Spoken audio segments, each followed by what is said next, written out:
లోకం ఒక మాయని తెలుసుకున్నాను.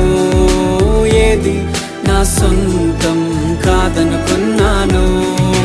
తప్పిపోయిన కుమారుని నేనైతే నా కొరకై నిరీక్షించే తండ్రి నా యేసు.